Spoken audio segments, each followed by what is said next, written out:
반갑습니다. 오늘 저희와 함께 깊이 살펴볼 주제는 바로 겸손입니다. 특히 우리가 살면서 칭찬을 받거나 뭔가 좀 잘됐다 싶을 때 있잖아요. 그럴 때 어떻게 반응하는 게 좋을까? 여기에 대한 좀 흥미로운 관점을 가진 자료를 준비했습니다. 네, 칭찬 앞에서 어떻게 하느냐, 이게 참 중요한 문제죠. 그렇죠. 이 자료는 지저스 처치라는 곳에 8월 28일자 성품 묵상집 내용인데요. 성경 누가복음에 나오는 마리아의 그 유명한 노래 찬양이 있잖아요. 그걸 중심으로 해서 겸손, 특히 이제 영광을 하나님께 돌리는 태도가 뭘까? 이걸 좀 파고들더라고요. 마리아의 노래 마니피캇 말씀하시는군요. 네, 맞아요. 그래서 이번 시간에는 이 자료를 통해서 칭찬 앞에서 막 나를 드러내기보다 그 공로를 하나님께 돌린다. 이게 대체 뭘 의미하는 건지, 또 이게 왜 중요하다고 하는 건지 그걸 같이 좀 파헤쳐 보려고 합니다. 들으시는 분들께도 뭔가 좀 생각할 거리를 던져주지 않을까 그런 기대가 되네요. 네, 아주 의미 있는 시간이 될 것 같습니다. 자, 그럼 이 흥미로운 자료 속으로 한번 들어가 볼까요? 자료의 핵심은 역시 성경 누가복음 1장에 나오는 마리아 이야기입니다. 뭐 다들 잘 아시겠지만 마리아가 천사를 통해서 하나님의 아들을 잉태할 거다. 이런 정말 어마어마한 소식을 듣잖아요. 개인으로서는 진짜 감당하기 힘든. 그렇죠. 상상하기 어려운 상황이죠. 네. 그 후에 친척 엘리사벳을 찾아갔을 때 축복을 받는데 바로 그 순간 마리아가 불렀다는 그 노래, 우리가 흔히 마니피캇이라고 부르는 그 찬양의 일부가 오늘 자료의 출발점인 거죠. 네. 마리아가 이렇게 노랬다고 기록돼 있어요. 내 영혼이 주를 찬양하며 내 마음이 하나님 내 구주를 기뻐하였음은 그의 여종의 비천함을 돌보셨음이라. 여기서 딱 눈에 띄는 게 있어요. 어떤 부분일까요? 이 엄청난 영광의 순간에 자기를 막 내세우는 게 아니라 자기의 비천함, 그러니까 뭐랄까 보잘것없고 낮은 처지를 먼저 딱 언급하면서 하나님을 높이고 있다는 거예요. 아, 그 부분요? 네. 그리고 또 이에서 능하시니가 큰 일을 내게 행하셨으니 이렇게 고백하잖아요. 이 말은 결국 자기한테 일어난 이 놀라운 일이 내 능력이나 뭐 자격 때문이 아니고 전적으로 하나님의 능력, 하나님의 선택, 그러니까 은혜 때문이다. 이건 아주 분명하게 선언하는 거죠. 맞습니다. 여기서 그 은혜라는 개념이 아주 중요하게 등장하죠. 그러니까 이 자료에서 우리가 처음 딱 발견하게 되는 중요한 점은 여기서 말하는 겸손이라는 게 그냥 막 자기를 일부러 깎아내리는 게 아니라는 거죠. 오히려 영광이나 성취의 진짜 출처가 어디인지를 정확하게 알고 그걸 인정하는 태도다. 뭐 이런 말인 것 같아요. 마리아의 반응이 딱 그 예시인 거고요. 이 부분은 좀 더 설명이 필요할 것 같습니다. 네, 아주 정확하게 보셨습니다. 마리아의 반응이 그냥 뭐랄까 예의상 하는 말이 아니라는 게 정말 중요해요. 자료에서도 이걸 전적인 하나님의 은혜에 근거한 겸손의 고백이라고 딱 규정하고 있거든요. 그러니까 겉으로만 겸손한 척하는 게 아니라 그 뿌리, 그 인식 자체가 다르다는 거죠. 아, 인식의 문제다. 네, 핵심은 이거예요. 나한테 주어진 좋은 일들, 뭐 칭찬이나 성취 같은 것들의 근원이 내 안에 있는 게 아니라 나를 넘어선 어떤 존재, 이 자료에서는 물론 하나님이죠. 그분의 베푸심, 그러니까 은혜에 있다는 걸 깊이 깨닫는 거.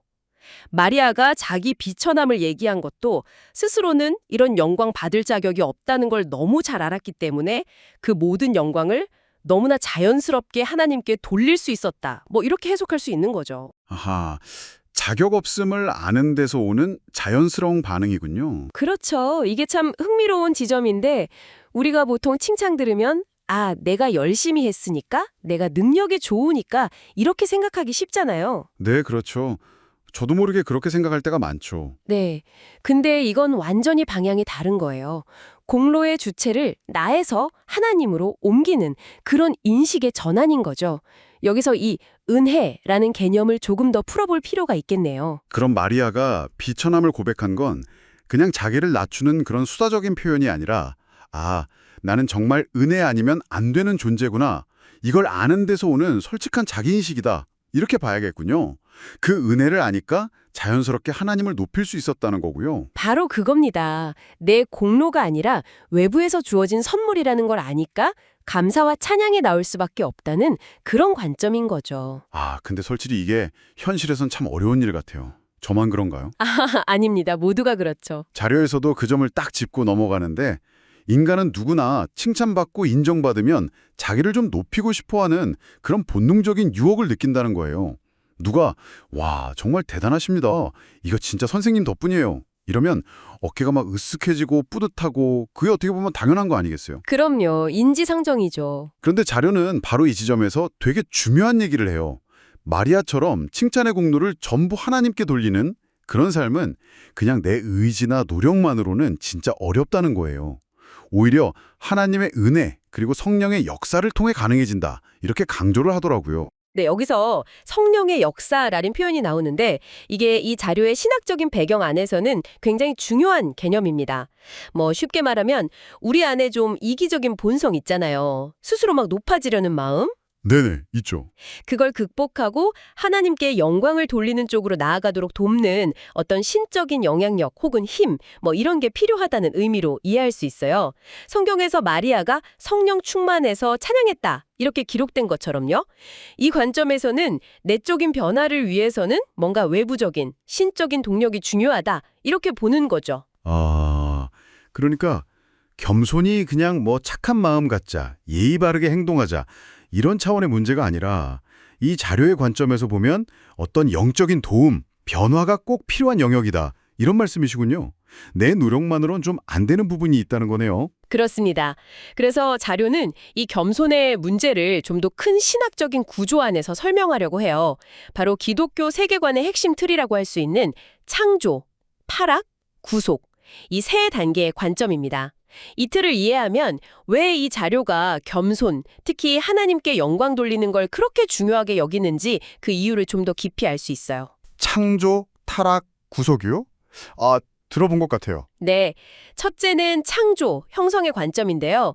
본래 인간은 하나님의 형상대로 만들어졌기 때문에 삶의 모든 과정과 결과를 통해서 창조주 하나님께 영광을 돌리도록 그렇게 지음받았다는 거예요.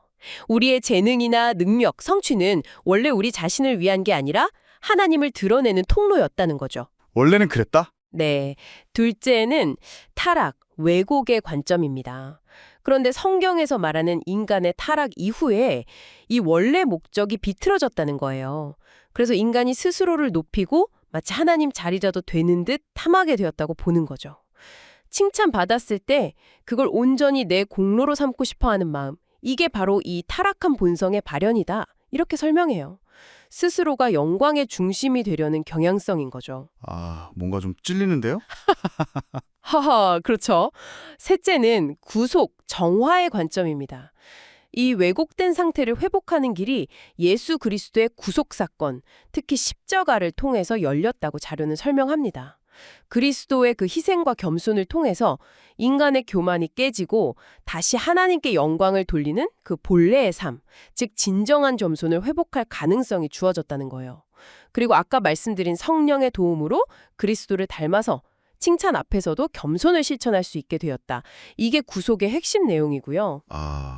창조 타락 구속이라는 이 큰 그림 안에서 보니까 겸손이 그냥 개인적인 덕목 정토가 아니라 신앙적으로 왜 그렇게 강조되는지 그리고 또 어떻게 회복될 수 있다고 보는지 그 논리가 좀 더 선명해지는 것 같습니다. 원래는 하나님께 영광 돌리도록 창조됐는데 타락해서 그게 비틀어졌고 구속을 통해 다시 그 가능성이 열렸다. 이런 흐름이군요. 네, 맞습니다.